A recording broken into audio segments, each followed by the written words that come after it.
when we're under stress, we get dysregulated, which means our emotions are overwhelming us. And so I might look at that kid and say, maybe they're dysregulated. And so this conflict is not about making a choice to be mean, but is about, I can't handle the stress that's going on for me right now. Hi, and welcome to the Kindled podcast, where we dig into the art and science behind kindling the motivation, curiosity, and mental well-being of the young humans in our lives. Together, we'll discover practical tools and strategies you can use to help kids unlock their full potential and become the strongest version of their future selves.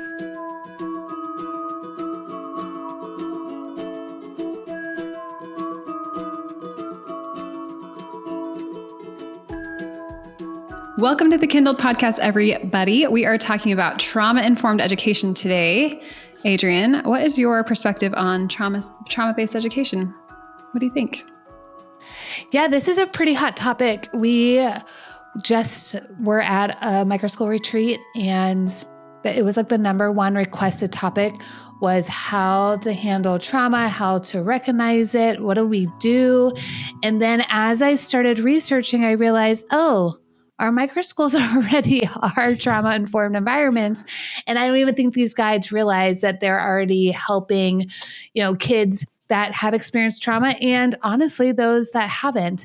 And then when I think about trauma, I think about like when I was younger, I did hear gunshots a lot and like in the neighborhood that I lived in. And so anytime as an adult, a balloon pops, any kind of really loud noise, my body, I have tried so hard to heal this. I've had therapy. My body completely starts to shake. I cry. And then the people that pop the balloon or whatever feel absolutely terrible. But I think it's important for us to understand, it's nothing that they caused. It was something that my brain is just telling me that, hey, you're not safe. Yeah. So it's just a response that we have. Do you have any experience with trauma or any stories about it that come to mind? So I know we've talked a little bit about this before, but I think there's a difference between I like the phrase capital T trauma and lowercase t trauma, where it's all of these big intense traumas, like hearing gunshots, I would say is really intense. I have not had that same experience. I think that there are smaller ways that we stress the brain, which is really kind of what trauma equates to. And so I think I've had lots of opportunities to experience that. But I wouldn't say I've experienced a lot of capital T trauma. But it doesn't really matter much in the response to either of those things, right? And which is what we're going to learn more about today. Who are we talking to today? Yeah.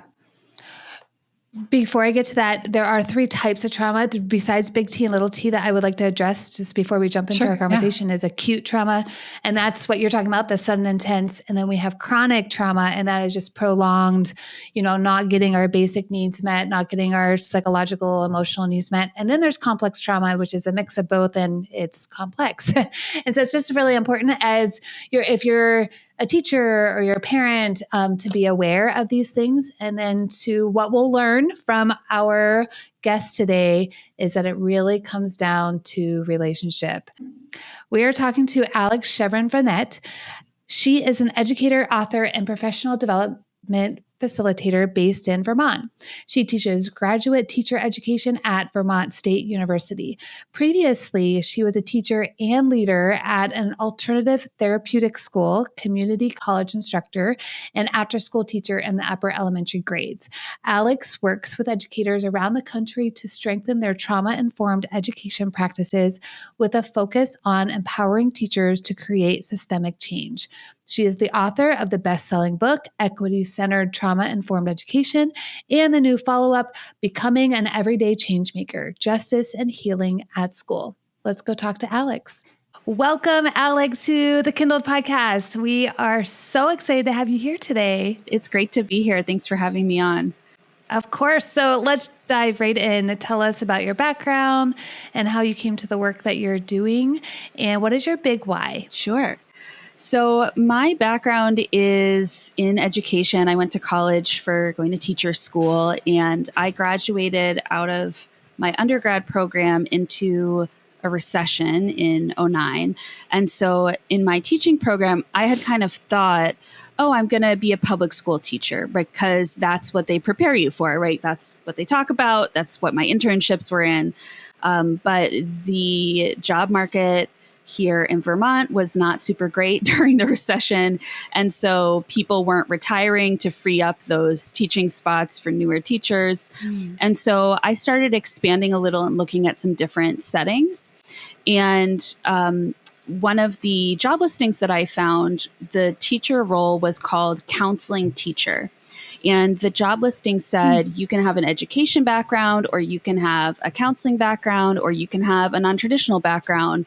But here's what the job is. And it described a school where students were there to get their social and emotional needs met, where teachers were cross-trained in counseling skills so that they could be part of that support, where every student had mental health support.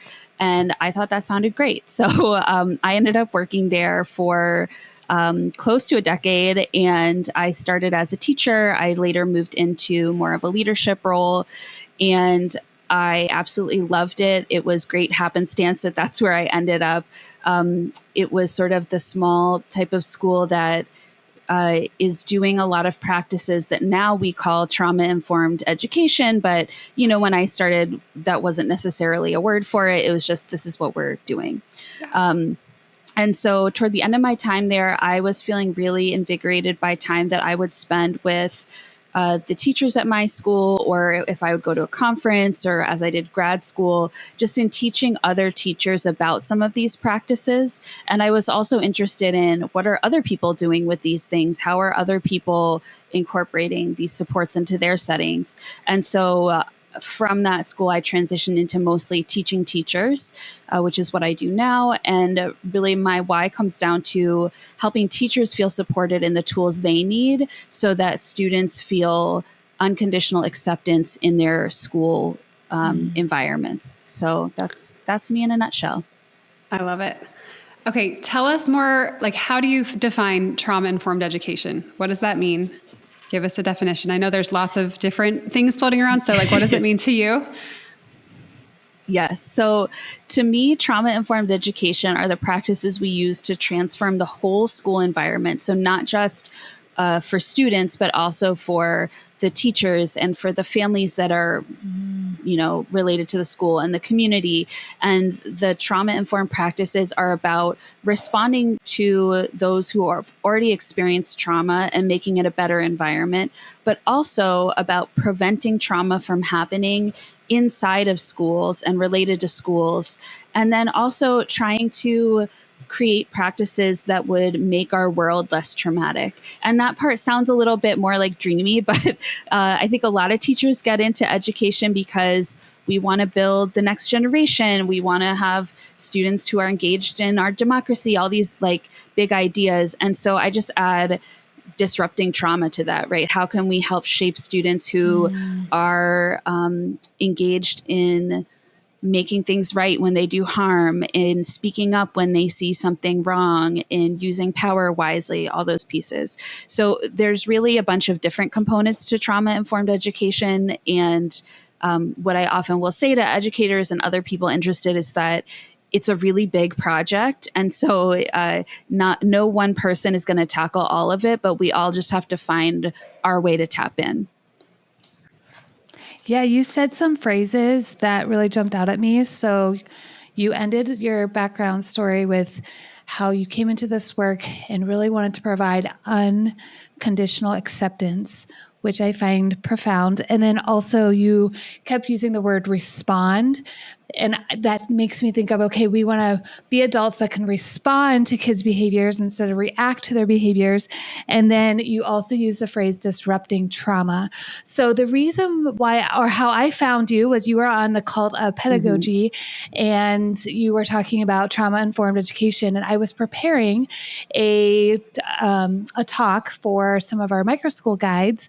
And Katie, what topic did you do? So I did trauma-informed education and you spoke on... You're really putting me on the spot here, Adrienne. I don't remember what I talked about. I talk about a lot of things. I can remember your illustrations, but they went really like hand in hand together. That's why I brought that up. But so I had like searched the internet for trauma-informed education, and your interview was so profound to me because I was like, this is how every classroom should look. This is how I feel like every adult should have this information, even if they're a parent or they're a coach, an educator. And so because of all these things that you're talking about, unconditional acceptance, you're being responsive to the child, and the biggest thing is you're disrupting trauma. I just can imagine what a better world we'll have if we can do these things, and starting where most kids spend all of their time in their childhood, which is in school. One of the pieces that is really important to me in my work is this idea of being equity centered and making sure that as we're talking about trauma in the classroom, that it's really grounded in this idea of equity, which to me means that everyone is getting what they need in order to fully engage in their educational experience in an affirming and safe way. So not everybody's getting the same things, but you might get something different than me because we have different needs. And so that equity-centered piece of it also is looking at disrupting things like, tropes that minimize the humanity of some of our students. And so I bring all this up because sometimes when people talk about trauma in education, they actually use it in this way that further dehumanizes some of our students, where they say, oh, well, those students from that neighborhood in our school district, they must be bringing all their trauma to school. Those kids from this racial background, well, of course they must be experiencing more trauma, so we have to be trauma informed. And to me, it's not okay, because it's just adding more and more deficit onto students who are already experiencing that deficit narrative. And so what I ask people to do is make a shift from, how do I figure out which kids are experiencing trauma, and then try to, use a special behavior program or something just for those kids. And instead, like I said, it's about the whole community. It's about recognizing that we contribute either to worsening trauma. Sometimes it gets caused in schools, or sometimes we just ignore the impact, but we don't have to do that. We can also create communities of support and safety. We can also increase that acceptance. We can do all these things to shift the narrative to a strengths-based perspective. And so it's important to me that we make that shift from, it's not about, okay, which of my students has trauma and how do I fix it? But instead, how do I fix this world and this school system that has been traumatic for these kids, and take responsibility for our role in that? That's what drew me to your work, because our micro schools are really set up already in a trauma-informed way. And it's not about pointing out, like you said, the individual kids, but the entire environment is great for all learners and all kids. And it's, having that respect for the child, and not, taking your authority and, crossing the boundaries of, control, and to see the little child that you are educating as a unique individual, a human that deserves, respect and kindness and all the things that we're wanting as adults as well. So I really was drawn to that. And as I was going through the presentation with our guides, they're like, oh, I already do that. I didn't realize I'm already implementing these things like in my classroom. So it was really powerful. All right, let's dig into trauma-informed education a little deeper. You mentioned that there are several core principles of trauma-informed education, and I would just love to know what those are. Can you take us through them? Yeah. So some of the principles, well, let me back up. There are a bunch of different schools of thought about trauma-informed education, and there are some basic agreements among most of them about things that are important. So, for example, every school of thought around trauma-informed education says relationships are everything, right? So we have to build strong relationships, not only between teachers and students, but between the students, between teachers and families, between families and the community. We have to, I talk about it as a web, right? We have to have this really strong web of relationships. That's a big piece. There is the principle of empowerment or agency. So recognizing that students are people and that they deserve to have agency and control over their lives. And so like you were just saying, we're not exercising our control just because we're the teacher or just because we're the parent, but really looking at how do I share that power effectively. Another theme is predictability. Trauma can make the world feel really unpredictable, and stress increases when we feel like we don't know what's going to happen, and you have to spend all this energy figuring out, am I safe, rather than being able to settle in. So the more that we can make school environments predictable and have routine, it adds to this feeling of safety. And then the fourth thing that I often focus on is flexibility. So even with that predictability, we want to make sure that we're being responsive. So recognizing that we all have hard days, we all have easy days, we all have times when we need more support or less support, and building in routines to be responsive to that, because most schools are very not flexible. They're very rigid in what you have to show up and do, how you have to act, what support is available. And so that flexibility piece is huge. So there's these sort of, I call those the 4 priorities. And those are things I ask people to focus on, both in their, maybe your classroom design, or if you're doing an activity, or even as a family, if you're taking a trip and you're thinking about, okay, how can I increase the predictability during this week that's going to be really different, and the flexibility, how do I make sure everyone feels connected and safe with each other, and how do I make sure there's still that sense of agency. So those are sort of those 4 priorities. But then outside of that, I also encourage people to be thinking about these principles connected to, if we're in this equity-centered version of trauma-informed education, then we have to focus on things like making sure that we're being anti-racist and anti-oppression, that we're disrupting those harmful narratives, making sure that we're being strengths-based, making sure that we're being, I talk about being systems-focused. So not just on, we're going to fix everything if these individual teachers have a professional development session, but also maybe the school policy needs to change, maybe the structure needs to change. And so there's those pieces as well that, just can live around those more day-to-day things and make sure that we're keeping our focus in the right direction. Absolutely. And so how would you say trauma affects student behaviors, their engagement, their academic performance? Like and I know we don't want to point out the individuals that necessarily have gone through trauma, but it is important to understand that some behaviors have, they're not in control of, because they could have experienced something that is causing those behaviors. So are there certain signs that, teachers can look out for? Yeah. So one of the things I really try to drive home whenever I'm training like Trauma 101 with people is that there are so many different impacts of trauma, and you could be looking at it right in the face and not realize it at all. So, of course, we might think like, okay, a student who's always crying or is really depressed or anxious, maybe they've experienced something, maybe a student who's really angry. But you also could be working with a student who is working really hard to be absolutely perfect. They are doing all of their work. They are the most polite kid ever in the whole world. They always are friendly and help all their classmates. And that child could be experiencing trauma. And what they're doing is trying to stay under the radar by meeting all of the expectations of the adults around them. And so the key here is that we actually can never know who's experiencing trauma, because some kids are actually surviving by doing their best to hide it. And so that can feel a little frustrating to hear, because it's like, okay, but I want to help these kids. How am I supposed to do that if I don't know? But what that leaves us with is a couple of things. One is this idea that trauma-informed practices are universal, right? That we want to make sure everybody is receiving this sense of care and empowerment and predictability and all these things. So another piece to this is that if we can't actually know what's going on behind a student's behavior, then we have to think differently about everybody's behavior.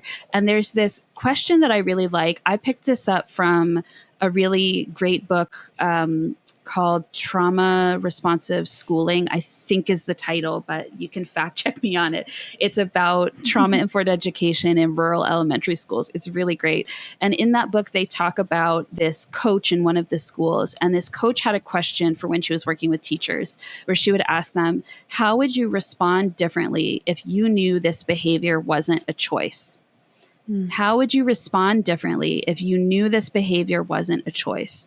And I love that because it really asks us to reflect on what are the assumptions that we're making about any behavior, and then what are our actions from that. So if I see a kid kick his classmate and say, you're a poop head, right? Like just classic, fighting with your classmate. Or something worse. Yes, or lots of things worse. You never know. So I have a couple of choices, right? If I say that student is choosing to be mean, that student is choosing to, violate his classmate's personal bubble, all these things, then how am I going to respond? My response might be, well, if he's making that choice, then I'm going to ask him to make a different choice. Maybe I'm going to punish him or take away a privilege because I don't like the choice that he made. I'm assuming that he was kind of in control of making that choice. And therefore, when I drop down a consequence, he's going to connect that to the choice that he made. But if I reframe and I say, well, what if that behavior wasn't a choice? Then I have to look at it and go, well, if it wasn't a choice, then what was it about? And so then I might connect it to something like, okay, I know from learning about, trauma-informed education and child development that a big struggle for a lot of kids going through stress is staying emotionally regulated, right? And so when we're under stress, we get dysregulated, which means our emotions are overwhelming us. And so I might look at that kid and say, maybe they're dysregulated. And so this conflict is not about making a choice to be mean, but is about, I can't handle the stress that's going on for me right now. And so if I give a consequence, that consequence is kind of going to glance right off of me because there's just no connection between I feel so overwhelmed I can't even think right now, and then all of a sudden I can't go out to recess. What's that about, right? Like there's no logical connection for that student. And so, and especially, can I interject there? Especially if the brain is seeking safety. Yes. And then you say, okay, you can't go to recess. And the reason why the child was behaving in that way is because, we're constantly seeking for safety. And then we take something away even more, then guess what?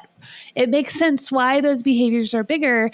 And this reminds me of Dr. Ross Green is kids will do well if they can. And there's a difference between a can and a won't. I have to tell myself that all the time because I have a child with challenging behaviors and lots of dysregulation challenges. And so I'll just say it to myself like he would do well if he can. He could do well if he can. He needs you to stay calm right now. And that just helps calm my own nervous system instead of, okay, I'm going to take everything away. You no longer have any toys because that's not going to help the situation because he's not doing it on purpose. It's because his brain is not feeling safe in that moment. Yes, exactly. So when we have that lens, then I look at the kid and I say, my first priority is to help this kid get regulated and to help them feel safe again. And so that might look like, let's take a walk together real quick. It might look like, hey, you want to go cool down for a second. It might look like, I still want to say something in regards to the safety and like hitting your classmate. And so I might make one sentence in the moment. But when kids are dysregulated, they're not processing a lot of language in that moment. So you regulate first. And then when you're back in a state where the kid is sort of feeling safe, feeling connected, feeling regulated, then you can follow through on, hey, you really hurt your classmates' feelings. That wasn't okay what you did. Then you can process it. So the next question that I always get when I talk about this is, well, okay, if I knew that it wasn't a choice, but what if I picked the wrong thing? What if actually it was a choice and he was just being mean and kicking on purpose and just being a jerk on purpose? And here's my thing. If you get that thing wrong, if you get your response wrong and you say, it was a choice and I'm going to respond as such, but actually it wasn't, you're going to make things worse because you're going to make a kid who is already feeling dysregulated and unsafe probably feel more dysregulated and unsafe through your response of being harsh, dropping down consequences, whatever it is. If you get it wrong and you come in with, hey, is everything okay with you right now? Do we need to take a break? Let's all take a minute and calm down. Let's come back to this when we're in a better space. You haven't really done any harm, right? If it was a choice, that just means you're giving the kid a few extra minutes and you're going to come back to it anyway. And so that's what I encourage people to think about is try to guess on the side of more care, more support, more grace, right? Because that to me is always going to go better than guessing on the side of, more harshness, more consequences, more, Yeah. And what you said at the beginning was relationship. Mm-hmm. Like everything should be rooted in relationships. So if we're throwing punishments and consequences and, a harsh tone even, Yes. which can be a consequence to kids, we are just destroying that relationship. So even if, it's a choice or not a choice, and this reminds me of Dr. Mona Delahook, who wrote Beyond Behaviors, and she talks about top-down behaviors and bottom-up behaviors. So bottom-up behaviors are out of the limbic system. It is that fight, flight, freeze, that's your stress response. And then top down is when the frontal lobe is, engaged. There is some choice there. There is some logical thinking, but we know for top down behaviors to happen, the brain really is not developed in that way until a lot later. So we're talking like 4, 5, 6-year-olds. The chances are that it's a top down and it's an actual choice is very, very slim. And so what we can do, regardless if it's a choice or not, is to really attune to that child and help their nervous system get to a place of, regulation. And again, all rooted in connection and relationship. And that will then turn out to help them with their behaviors as they get older and as their brains develop more. And so do you have any more to speak on that, like the top down versus the bottom up behaviors? Yeah. Especially in trauma, because I'm wondering if trauma disrupts that too, and being able to engage in those, the frontal lobe. Yes, trauma absolutely does disrupt that, especially very early childhood trauma in that sort of 0 to 5 range can really impact brain development. And then, as you grow and go through school, trauma that happens at any age, it just puts you in this persistent state of when there is a threat of danger, I'm going to go into my survival mode, which can look like those fight, flight, or freeze behaviors. But for the person who hasn't experienced trauma recently or has processed through it, they're not as attuned to those signs of danger. Whereas if you are more sensitive to those signs of danger, you're just going to go into that way more easily. So for example, if you've ever been in a room and there's all of a sudden a really loud sound that happens very suddenly, you might notice that most of the people in the room kind of, just look over their shoulder, kind of like, what was that? And you might notice that a few people in the room jump out of their skin, right?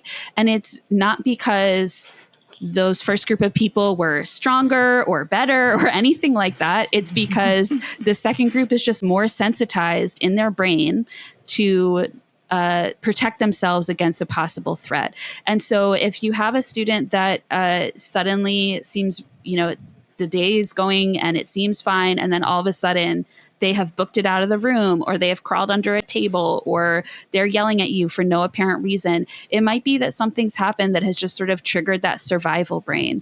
And so that's where this piece about flexibility comes in, to just recognize that we just have to meet kids where they are in those moments, and recognize that it's not that they are pulling us off track or that they have destroyed our agenda or anything like that.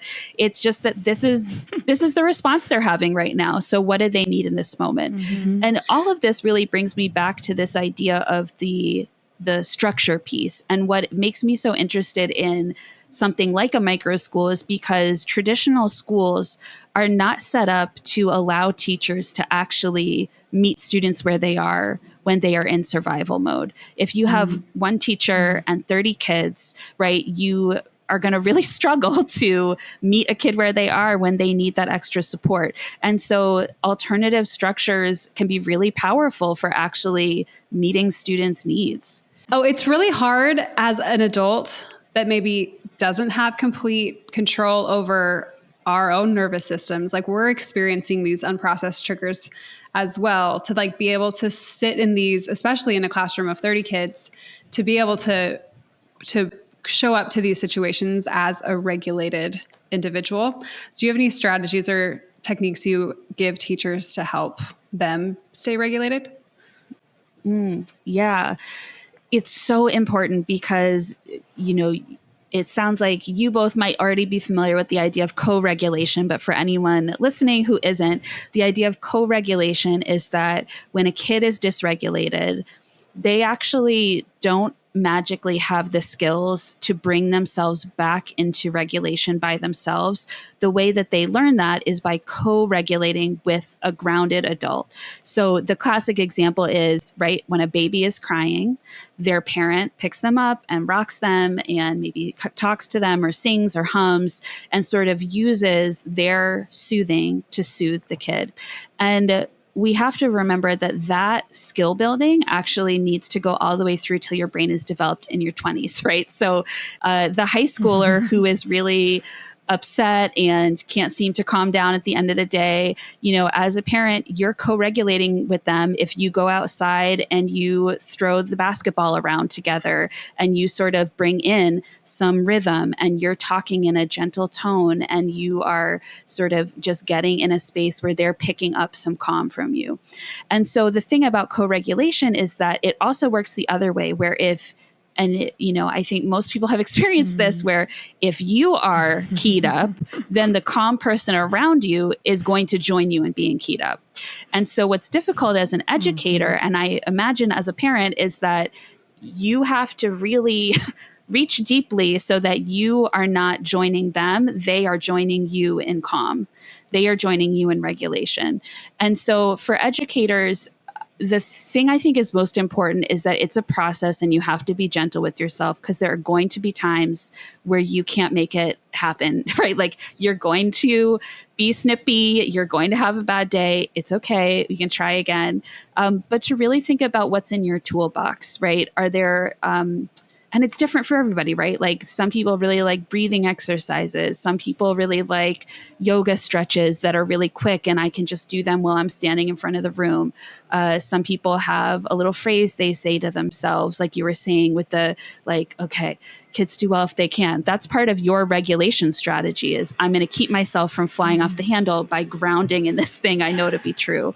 And so to build that toolbox, I encourage educators to, you know, there's so many ways right now, right? Podcasts, Instagram, going to therapy, talking with your other teacher friends about what works for them, looking at, there's a ton of stuff online, you know, go to Edutopia, go to, different education stuff. So I think just this, it's more about keep it as a task that's important and really think, what can I do this year to build out that toolbox? Yeah. I was going to mention real quick on episode 13 with Andy Martineau, Connect Method Parenting. We talk a lot about this, and she gives a lot of great illustrations to help you access that higher sense of self, is kind of like what you're talking about. And in my family, my kids are used to me saying, your amygdala is starting to hijack my amygdala.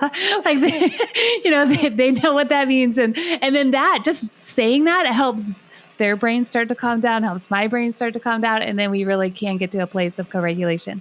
What do you say to parents who, like, there's a big push towards like independence, and sometimes people think that like attachment or co-regulation or this like need to provide this calm nervous system so that the child can like kind of borrow your nervous system, essentially, is like almost creating a like codependence or weakness in the child, and the child needs to like toughen up and like do it by themselves and like control themselves, and like, you know, that kind of rhetoric around that. Like that's how I was raised. And like before I had my kind of like parenting shift, like that's how I was parenting too. So like, what do you think about that? How do you coach people who are in that space? Yeah. And Alex, would you say that causes trauma in the brain too, having that disconnect with the adults?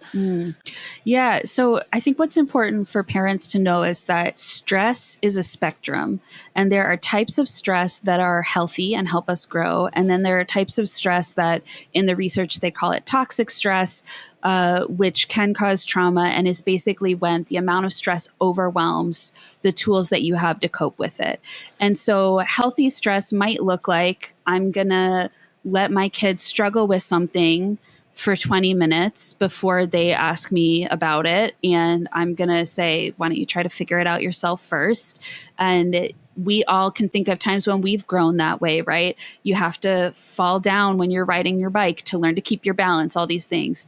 But you don't want to have a bike crash that really hurts you, right? And so as a parent and as an educator, what you have to do is, again, with this word attunement, which really is about knowing and being present with the kids, be attuned to when that line is crossing over into that toxic stress. And you can tell because you can see kids not handling it, right? When it's overwhelming the tools they have to deal with it, when they are feeling that like survival response and self-protectiveness, when they are feeling unsafe, that's not a helpful kind of stress.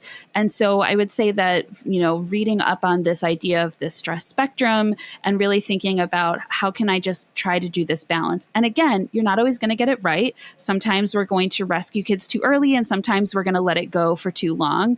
But to just try to notice and reflect with kids, right? Like, hey, are you proud of yourself that you figured that out? Or do you wish I had helped sooner, right? When kids get old enough to talk about this stuff, bring them into the process.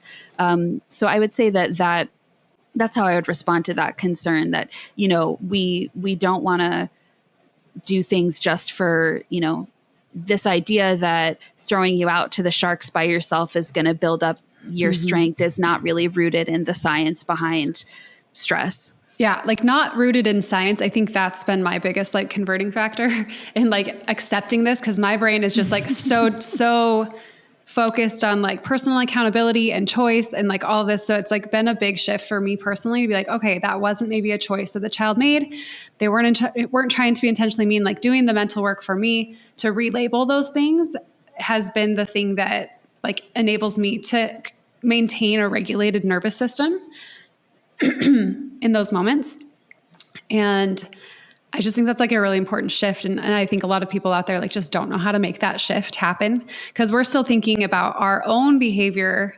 And it sounds like we don't believe in free will or choice sometimes when we say this. Like that's a little bit of an extreme. It's like what we're saying is when you're in your survival, like stress response is activated, like you don't have access to your best self, right? Like I can't, if you have just almost been hit by a car and then you have to make like a life altering decision, like you're going to make a poorer decision in that brain state. And that's what we're saying. Like, let's understand where the child is in their body. So it's hard as an adult because it's hard to have empathy for a child who's in their stress response system a lot. Because as an adult, like I have control over my environment. I get to choose what I do every day. Like I can, if there's too much like sensory, like I can usually change that, whereas kids don't have a lot of access to that level of control.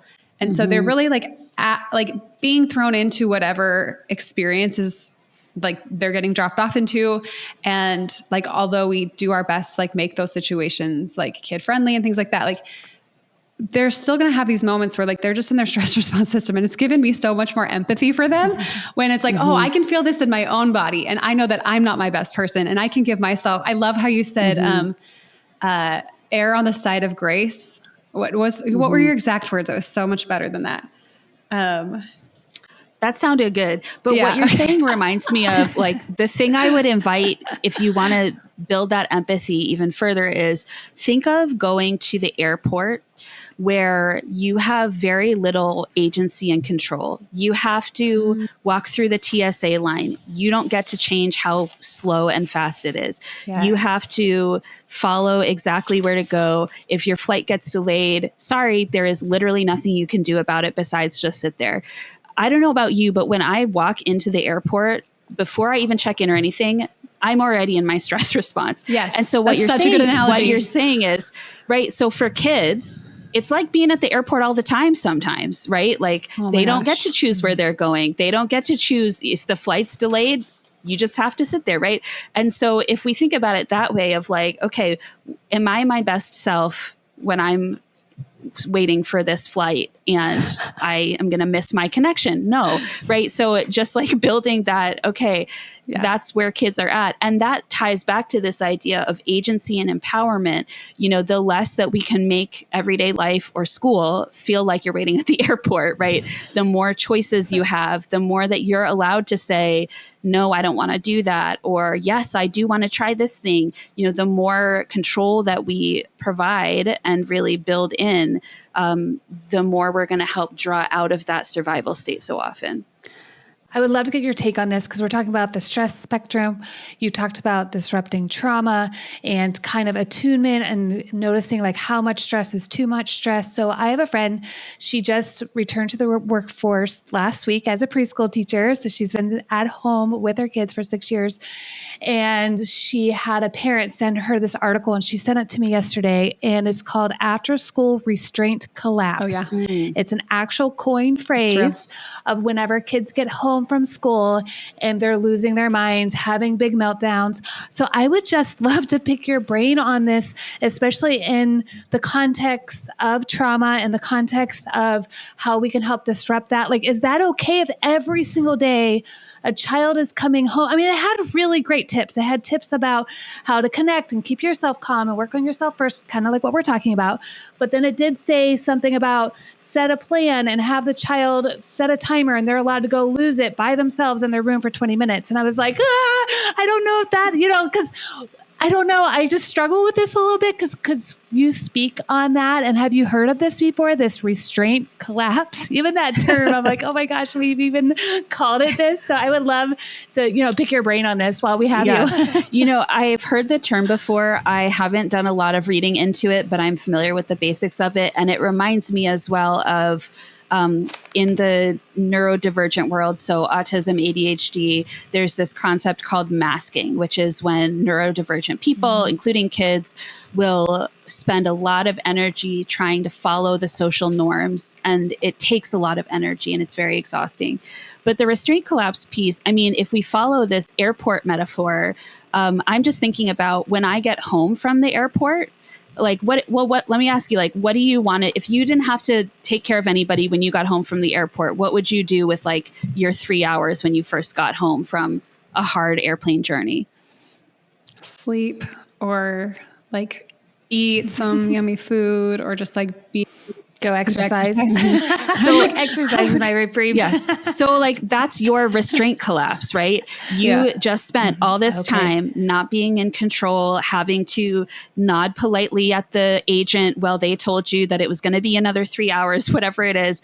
And then those times, I'm thinking of when it's like that for me. If I'm traveling for work, I get to the hotel, I order the Uber Eats and I turn on the TV and I just want to like lay on my back for 3 hours, right? That's the same idea as restraint collapse, right? It's you've spent all this energy keeping it together and then you need to fall apart a little bit. So this idea of letting the kid go and just sort of be whatever that looks like, I think that's a great strategy because the idea is when other people's expectations are on you, when you're trying to follow the social norms, when you're trying so hard to stay regulated. And remember, as a kid, you don't have the same skills as an adult to do that.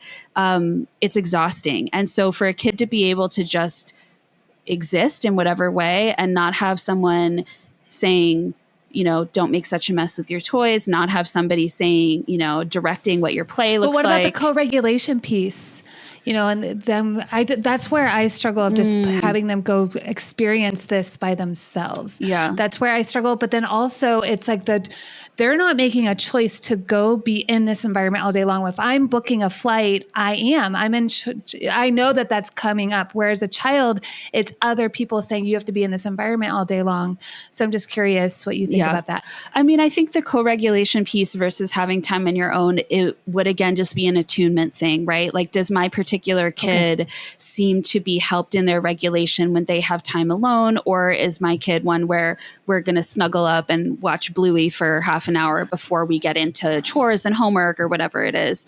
And so, but I think it's a great concept for people to be looking at and to be thinking about what is that transition from home to school. And as a teacher, I think that something we can do from our end is how can I add in moments where kids don't have to be on so much, right? Like, are there times of quiet? Are there times of choice play? Are there times where, you know, if a kid does want some space and not having to be navigating all the social relationships, are there times where they can be, you know, playing on their own a little bit and you don't have to share the toy or whatever it might be. So adjust the environment during the day so they're not in this state of chronic stress all day long and then they're coming home and exploding is what I'm hearing. It's like those places in the airport where you can go and it's quiet and they have like comfortable chairs. It's like we need to create those spaces. But I think what I'm hearing you say is like make sure home doesn't also feel like an airport. You know, like if you have to be at the airport all day, like I'm hearing a few different things. Like let's change it so the airport or school is maybe not so much like an airport. And then when they get home, like let's realize like they need some time. Oh, I think it's important to have like high expectations of kids and, but like if the expectation is that you never lose your patience or never make a mess or never get loud or like those are unrealistic expectations, right? It's like being the person at the airport who's like, saying all the things and like delivering all of those boundaries constantly. And then like those people are trained to handle people losing it on them. Right. Because that's a stressful environment. And like, it's like, we expect that there are going to be some people who can't handle that. And not that that's right or wrong or anything, but like, that's just how it is. So that's like, teachers don't get that. Same like training of like, here's how to handle, you know, a really upset child. Like that's not in teacher school. Yes, that's what I come in and train them on. Right, but exactly. I'm glad you brought up this word. I'm glad you brought up this word expectations because I want to circle back to a word I used at the start, which was unconditional. Yeah. So this phrase unconditional comes from this phrase unconditional positive regard, which I didn't make up. It comes from Carl Rogers, who was psych. Yes. Katie Beautiful. I love it. Beautiful. So, unconditional positive regard to me is the foundation of all of this that we're doing in trauma-informed education. I wrote a definition of unconditional positive regard, which goes like this. It means that your stance towards someone else is, I care about you, you have value, you don't have to do anything to prove it to me, and nothing is going to change my mind.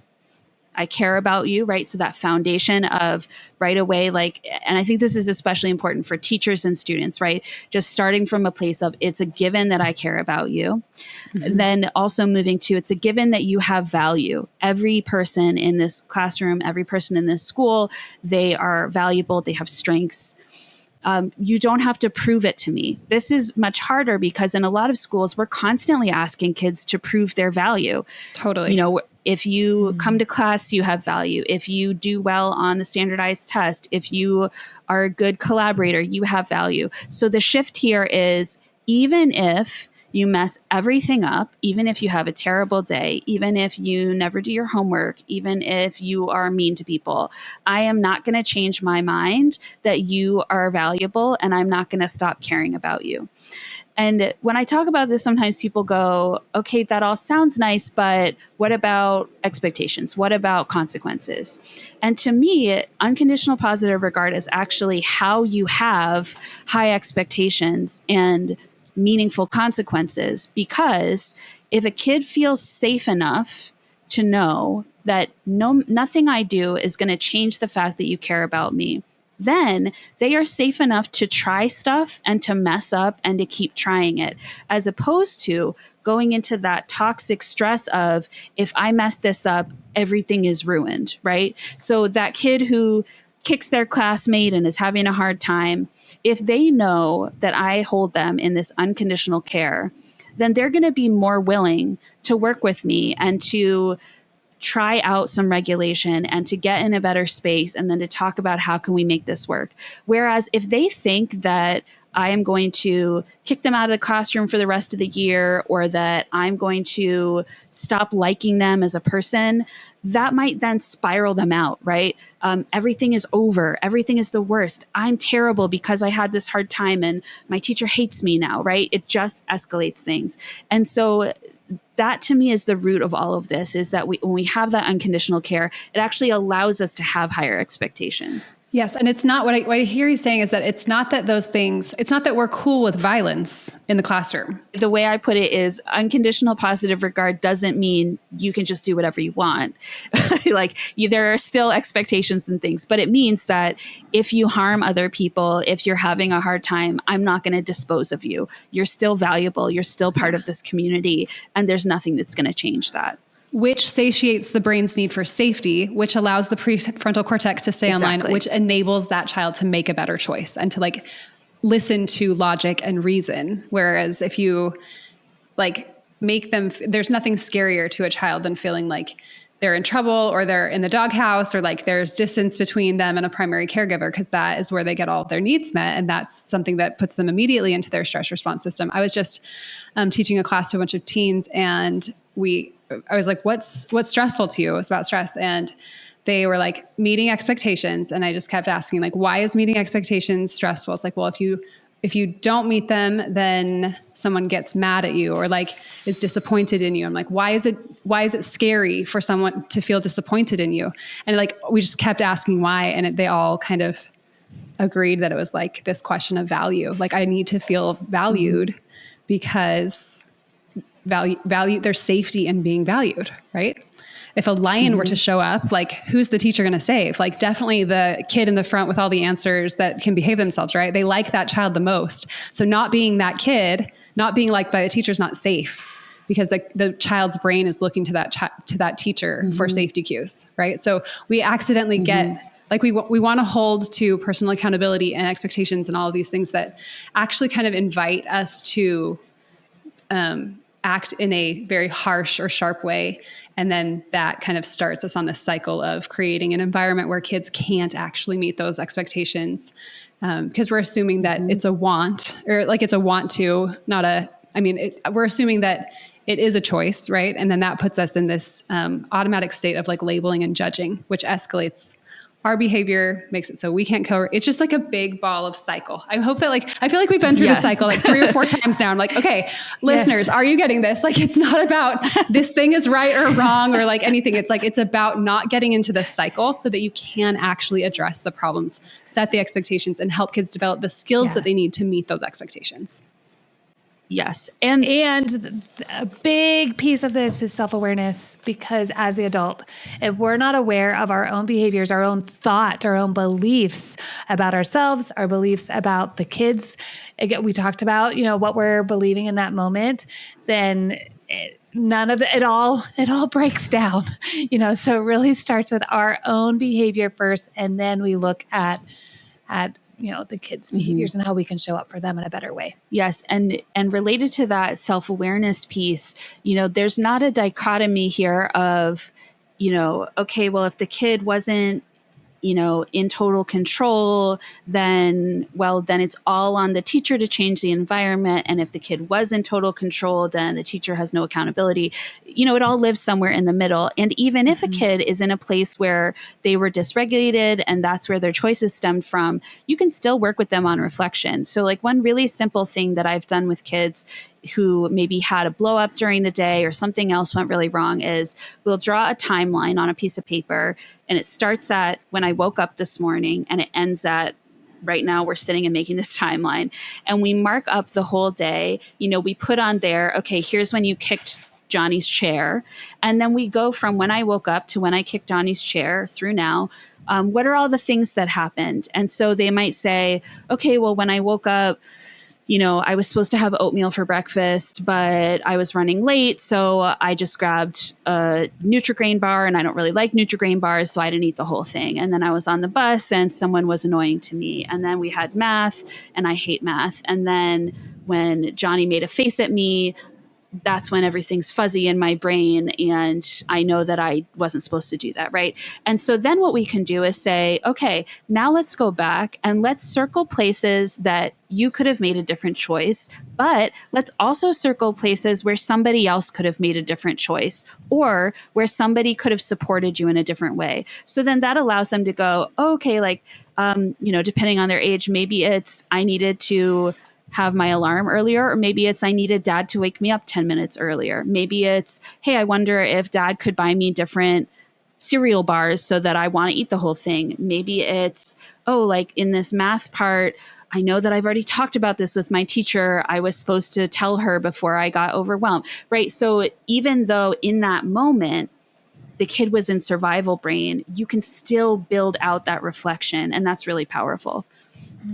We could do this as adults Exactly. too. I'm like, oh my gosh, when my behaviors start to get out of control, this would be really helpful. Yes. I want to print out a timeline and just put it on my desk. And I think so that I can go, okay, this is why I'm feeling this way. And this is why I have so much stress in my body. It's also super valuable as an empathy mechanism here to realize that like the kid's not losing it over that one thing. One time, I know I've told this story, so sorry, but we were on the way home and my daughter was like, it was bedtime. We'd had people out too late and it would have been a busy day. And someone had given us like milkshakes or something and hers didn't have a cherry on it, some like very little thing. And she started losing it because she didn't have a cherry. And we were starting to get like my narration in my brain sounded like, I can't believe she's so entitled or she's so ungrateful for the whole milkshake that she's having, that she's focusing on what she doesn't have. And I hate that idea. I don't want to raise a kid that's like that. So I'm going to get super sharp and I have to correct this behavior, right? And then I didn't.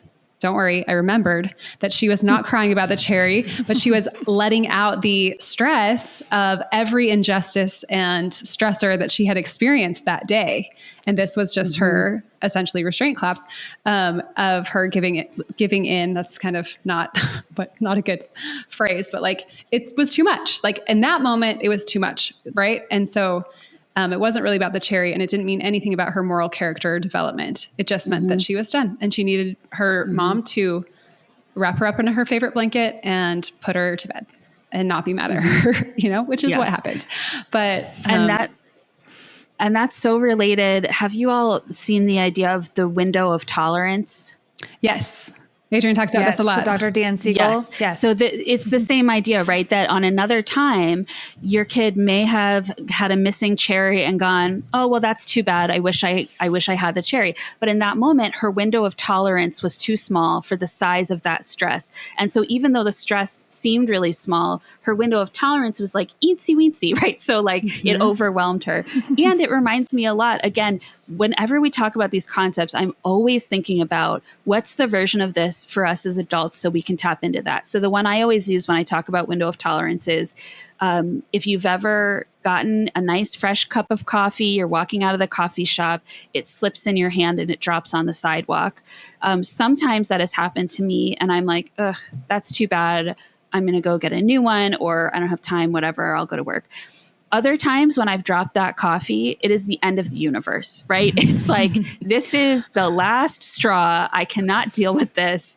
Everything is wrong. I can't believe I dropped my coffee, right? And so it's that exact same situation. It doesn't mean that I don't have skills as an adult, but it means that my window of tolerance was just too small for that stress. And so again, just putting ourselves in those moments to go, what I needed when I dropped my coffee was not for someone to tell me, well, you can afford coffee. Why are you so mad about it? Lots of people don't get to have coffee. Like exactly what you're saying. Yes. What I needed was in that moment to use my self-regulation or to have somebody with me go, hey, it's okay. We can get another coffee. It's fine.